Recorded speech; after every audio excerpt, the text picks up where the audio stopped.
Hey everyone, thanks so much for tuning into the Sports Editor. We've had a great chat with Paul Harris with regards to cricket in South Africa, and namely the appointment of Graeme Smith as Director of Cricket, as well as Kolpak and Simon Harmer versus Keshav Maharaj, as well as Quinn de Kock and the role that he plays, especially him now probably not being captain for the Test team. We trust that you enjoy the chat and looking forward to having a comment or two from you. If you really do enjoy it, give it a like, thumbs up, and subscribe. Thanks very much. All the best.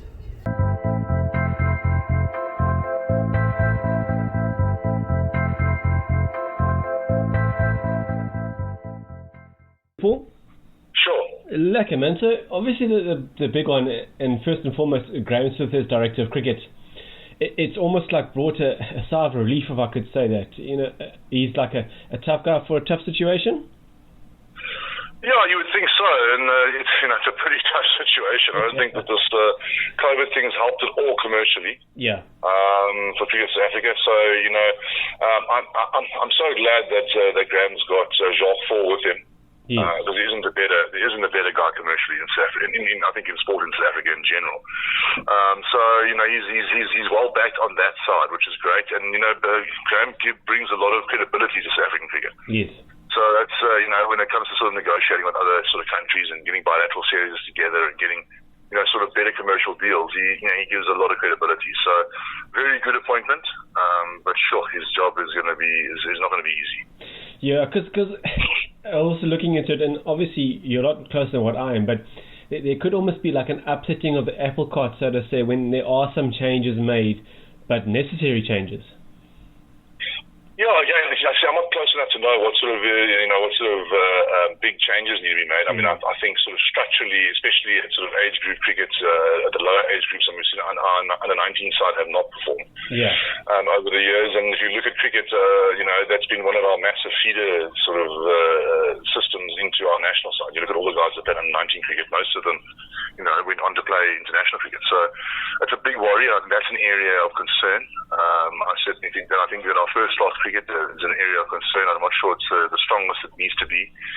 And also commercially, is it sort of feasible to have the 16s under that trend? Or it's actually not 16, it's 6 plus, I think another 13 or 12 because of the amateur side. So, do they have the funding now, especially after COVID?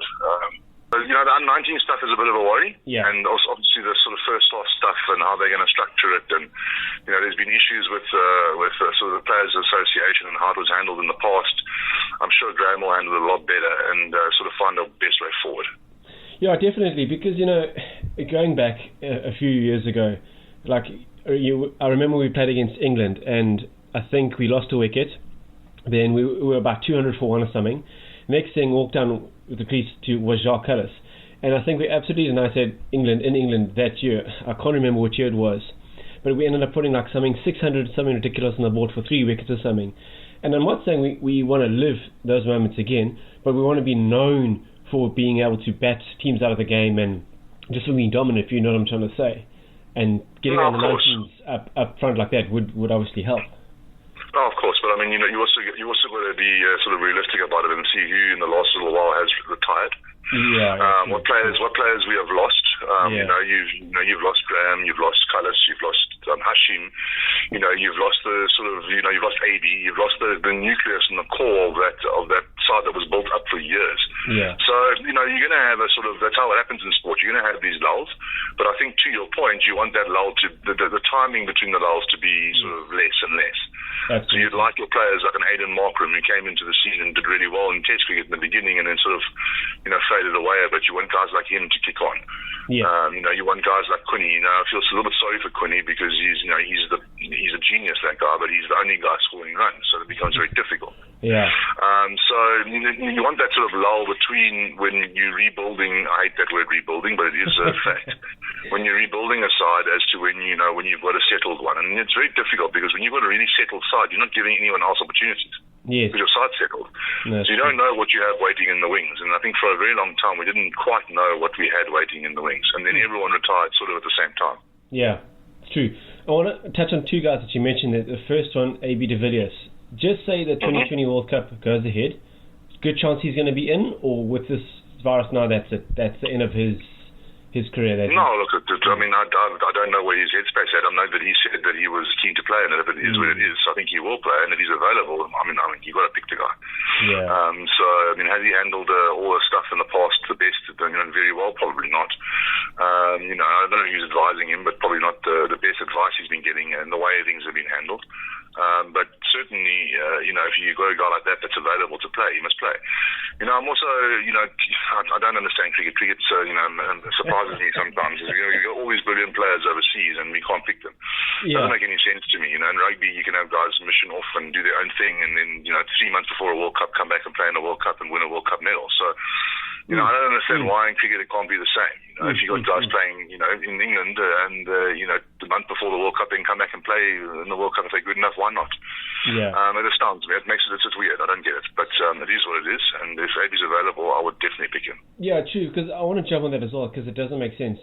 And we chatted briefly about Simon Harper. I mean, he wins the Winston's Cricketer of the Year, and yet no show for South Africa. It's quite a frustrating thing, isn't it? And it looks like there's going to be more players signing that Kolpak deal. It is frustrating, but also, old Simon, he's a beaut. He does shut his mouth off quite a bit now because he's done quite well. But the point is that Simon's not tested at test. He's not tested at test level. Yeah, he's done very well at first class level in the UK. But if you look at Keshav Maharaj right now, he's got over 100 test wickets. And when he went to England as an overseas player last season, he also cleaned up. So, you've got to be very careful in saying, you've got all these guys overseas that are doing so well in first class cricket, but doesn't necessarily mean they're going to be that. They're not tried and tested in test cricket. True. Very, very true. So you don't know how well. I mean, Simon Harper, is he a very good bowler? Sure. Very, very good bowler. Could he do a good job in test cricket? Everything points to that. But he's not tried and tested. Yeah. So would he come back to South Africa and walk into our test side? He wouldn't. True. Because, Mark in test tried, he's got over 100 test wickets. Yeah. Sure, it would be great to have Simon there in case Kesh falls out of form, or if you go to India, it would be great. And if he did well, then he might be able to take that position over. But, he wouldn't just walk into our test side. No, good point. Yeah.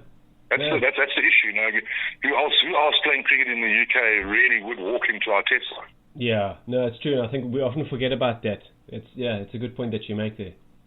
I don't know who would. I think this Riley Rousseau is a bloody good cricketer. Yeah. So maybe he would walk into sort of white ball cricket sides because he's really good. But would Stian Sansel, would he walk into our test side? No, I'm not so sure he would. Maybe. Sure. Well, there's something to think about there. Yeah. No, it's good. So you don't know these things. So sure, the guys have done well enough to get an opportunity, but you don't know whether they're going to be the next best thing. They're not tested at that level. That level is a completely different level to first class cricket. No, you're speaking from first-hand experience. So it's true. It's very, very true. It's a lot different. You can go in and clean up. You get guys that clean up at first class cricket all the time, and then they don't do particularly well in test cricket. So, Simon Harper might come back. If he does come, he might not have a choice soon, and he comes back and does very well. You don't know. But the point is, having a sort of blank statement that our Kolpak players will do a better job than our guys who are already there is not necessarily the truth. Yeah, it's true, because just touch on this a little bit more. Had a good chat to De Villiers, and he had reasons why he decided to go to England. He was not going to beat Quinton de Kock in terms of wicket keeping. De Kock's in a league of his own, so you understand where he was thinking, if that makes any sense. You know what I'm trying to say? Yeah, he's quite a pragmatic guy as well. He doesn't make decisions on a whim. He's probably one of the few guys. Yeah. That I think has that are out there, and I think Harmer's one of them as well, because I think he's got the sort of head and the heart for test cricket. But I think that a guy like Dane could probably come back and make it as a batter. Yeah. So, but the point is there he's guaranteed his money every year. It was a good decision for him. Yeah, for sure. Whether he's going to be able to stay there or not is but he didn't know that at the time. He didn't know that Brexit was going to happen, and no one knew it was going to happen. So then they can always come back and try. But I think he's a fantastic cricketer, Dane. No, he is definitely. And obviously with great leadership qualities, and it's a pity he's not in our system. Yeah. And I think that is the problem in South African cricket, is you haven't got these guys, these really good cricketers like Harmer, all the guys that are there. That are not playing cricket in South Africa, and that would generally make our cricket stronger, and that would make our players better, and then when they go and play international cricket, they would be better sort of prepared. Yeah. No, I hear what you're saying. I do. Then we touched on Quinton de Kock, and there's talk that he's just going to be focusing mainly on his Test cricket. A very good move. I mean, that guy is made the most runs for South Africa. Quite a big difference between him and the second highest run scorer. Happy with that? Think that's the right move for him? Yeah, look, I think so. I mean, everyone says that they're focused on Test cricket until the IPL comes around, and no one's focused on Test cricket. So it's interesting. Every player goes, Test cricket's the mecca, but as soon as IPL comes around, and Test cricket's no longer the mecca anymore. So I think the good thing about the IPL is the IPL enables guys to play Test cricket throughout the year. So it is a good thing. Financially, the guys are stable, so it's a really good thing. But look, I think that they've got to be careful with Quinn. I don't, he's a fantastic player. You've got to be careful you don't burn him out. I think I read the other day that they're not going to make him Test captain. They're not going to make him, which is I think not a bad thing, because he's having being the keeper, opening the batting in two forms, captaining all three. I mean, that would be a lot for anyone to take on. Definitely. So they must be very careful with burnout with him, and not the sort of temptation will be to play him every game because he's our best player. But also to realise that we need him to be there for another 10 years. That's true. That's very, very true. And talking about sort of one-day cricket and all that, the Sri Lanka tour is off. Were you looking forward to it and those lovely batting conditions? I'll tell you what I was looking forward to. I was looking forward to any live sport. So, I mean, it's, for someone that only has a television for sport, this has not been the best time. But anyway, look, obviously it's very disappointing that I think it's been postponed, the tour. And we all want to see cricket. So, I mean, I don't care where it is, I just want to see some cricket. And obviously, any time that tour gets postponed or cancelled, it's not great for cricket. It's both commercially and for the sort of public and for the players. So, but I mean, I don't think, I'm quite a sort of positive. It's going to turn around again. We'll definitely have live cricket again in our lives, and we'll definitely be able to watch cricket again in our lives, and let's just sort of be a little bit more patient during this trying time. Absolutely. And I just saw a headline, and I don't know if this is just people just to get trash talk and just get news, but I think it was actually a local newspaper or online magazine. There was talk that the players won't be able to shine the ball in future because of the virus. And I just think, well, cricket's unique. It's an absolutely unique game. Why would you want to add in things like that and even talk about stuff like that? Of course you got to shine the bloody cricket ball. Look, I mean, at the end of the day, I don't think people know exactly how anything is going to work out. I think there's been so many theories, especially with this virus. People don't, it's a new thing. No one knows exactly how it's going to pan out.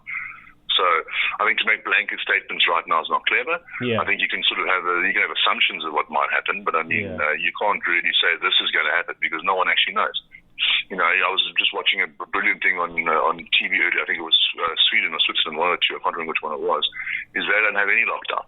Sure. You've got this whole herding immunity thing where they say, if you get it, then you'll get better. And they're having decent results. I mean, they're probably in the top 15 of people that have died in countries of people that have had mortality rates in this thing. But I mean, it's not worse than the US. It's not worse than Spain. It's not worse than Italy. So they asked the scientist, "Is it working?" He says, "Well, we'll know in 2 years' time." So he can't. No one can say exactly what's going to happen. So to your question, I mean, of course you're going to have to shine the cricket ball. I mean, it's ridiculous. It's a stupid blanket statement. But we don't know. It might be somewhere in between. It might be, guys, you can only shine the ball this way or that way. I don't know. But the point is, these big blanket statements, the people saying your life's never going to be the same again. I mean, come on, get over yourselves, really. It will eventually go back. I mean, the bubonic plague killed way more people than what this disease is going to kill, and we went back to normal. Yeah, that's true. So you will go back to normal. It might just take some time. No, for sure. I agree with you there.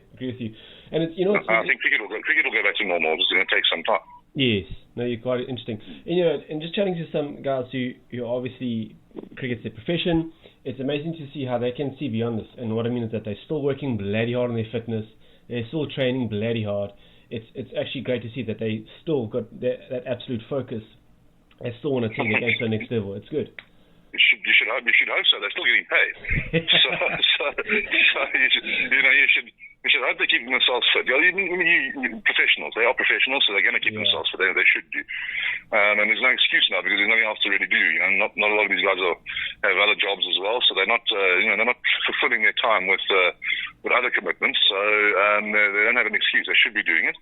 And we'll see. The proof will be in the pudding. I think what will happen is the guys will come back and they'll obviously be very rusty. And they'll need some time. So I'm glad that Graeme Smith and Mark Boucher sat down and said, look, we're not going to do anything. We won't go on a tour if we don't have 6 weeks before. Yes, no, for sure. So I think it's really clever. Yeah. Just to get the guys going. I mean, if you come back and bowl on a test match now clean, then there are going to be injuries because the guys haven't bowled. So just give the guys 6 weeks to prepare for any sort of tour that we're going on, I think is clever. Yeah. No, I absolutely agree with you. And Paul, just a bit more direct at your involvement with the South African setup there. In terms of spin bowlers, yes, we touched on Maharaj and Harmer, but what can we do just to ensure that, and I guess it starts at school level, just that every sort of 4 years there's a good spinner coming through, there's someone knocking on the door. Are we strong enough to have that coming through? Do we have the conditions for that? We certainly do have the conditions for it. I just think we need to put the emphasis on it. I think for too long we've been very fortunate in South Africa that fast bowlers, we just breed fast bowlers. We breed all-rounders, we breed fast bowlers. We've been very fortunate. Yeah. So, it's sort of directly proportional to what you put in, right? I mean, if you're just hoping and praying, crossing fingers that a spinner's going to come through the system, then you might get lucky and you might get one. We got very lucky with Imran Tahir. True. Coming through, in one cricket, coming from Pakistan, obviously a heavy spin bowling culture, and then, moving to South Africa and then playing one cricket for South Africa, he's been phenomenal. So we were very lucky in that instance. But, if we put emphasis on and put in, there's got to be budgets for it as well. You've got to get guys involved. You've got to get sort of scouts involved. You've got to have guys that know what they're doing. I mean, not many guys know what they're doing when it comes to spin bowling. You've got fast bowling coaches at franchises teaching spin bowling. You know what I mean? So it doesn't. I don't think the effort has been there. Is there now sort of a determination to change that? Sure, I think there is. I think that Bachi obviously understands, Graeme understands, but they need to sort of do something in the spin bowling department, especially throughout the age groups. And we'll see what happens in that. At the moment, I just consult for them, and I consulted for that one tour, and then we'll see what they want to do going forward. Yeah, that's true. It's very, very true. Because also they just touch on the all-rounder. I don't know if it's because cricket's changing, but you almost seem to have your batsmen and your bowlers. Is there still space for all-rounders, or was that something that's just sort of, cricket's changing and you change with the times? I think batting all-rounders are if you can find a really good batting all-rounder like a Ben Stokes, then it really is, they're worth their weight in gold. Yeah, Cullis was worth his weight in gold. I think these bowling all-rounders that bat a bit, not so much. Right, if you can find a guy that can sort of average 45, close 45, 50 with the bat, and then give you 10, 12 overs in a day, I mean, that is, there's definitely space for that, and it gives you balance in your side. So, certainly those kind of guys, if you can find and nurture those kind of guys. I mean, Ben Stokes averages 40, just over 40 in test cricket, and he can bowl 90 miles an hour. Yeah. I mean, they can bowl 10 other spells. I mean, he's worth his weight in gold. So was Cullis. I mean, there was a reason why we could play 4 bowlers is because we had Cullis. That's so true. So so it certainly yes. I just don't think that the sort of bowling all-rounder is the way to go. I think more if you can find and identify batting all-rounders. Yeah. I mean, even in the spin department, if you can get guys, especially in white ball cricket, that can mark them, they can open the batting, and they can give you 5-6 overs of spin. That's so true, yeah. Sure.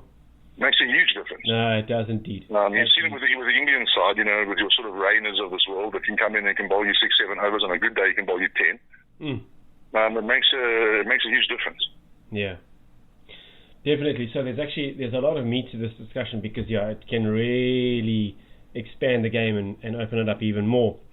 It can change the dynamic of how you select teams. True, yeah. But England are actually screwed when they have to rest Stokes. Yeah. They've almost got to pick 2 players to replace him. It's amazing. So it's almost like, back in the day when you selected your team, you almost used to pick the wicketkeeper first. Nowadays it's going to be who's the batting all-rounder. You're going to pick the batting all-rounder first, yeah. Because if he's good enough like Stokes, he'll be able to bowl and catch his own ball. No, you're right, 100% correct. Gonna have to keep a close eye on that and just see who is coming through the ranks and who can actually do that for us. And it's going to be interesting. Paul, I went to the shop the other day, and I couldn't. I went to the shop the other day, and I couldn't find any meat. I think it's because you're braaiing all day, every day. I love braaiing. You got to leave us some I love weekends. I don't know how many days we've been in lockdown now. I've lost count. Was it 24? I think it is. We're on about that 26, something ridiculous. Yeah, I think 21 days I've brought. No wonder. Yeah. Really. Yeah. On the weekends, I brought breakfast, lunch, and dinner. How's the charcoal doing as well? Flip it, hell. Yeah. No, I got wood. I bought some wood. Oh, lovely. I got enough wood here to build another ark. So we'll be good. That's great. We'll be good. Yeah, good, man. We'll be good. Well, Paul, I think everyone waiting to get some more this cricket action in, or cricket generally. I think the next sort of event's going to be the 2020 World Cup, because that's in October. Surely by then things should be stabilized, but I think that's almost going to be the start of like the next season, the new season coming in. I hope so. Let's hope so. Yeah. Paul, Let's hope so. been great to chat to you. Thank you so much for your time. Sure, you too, man. Cheers, man. All the best, man. Cheers, man. Cheers, dude. Bye. Bye.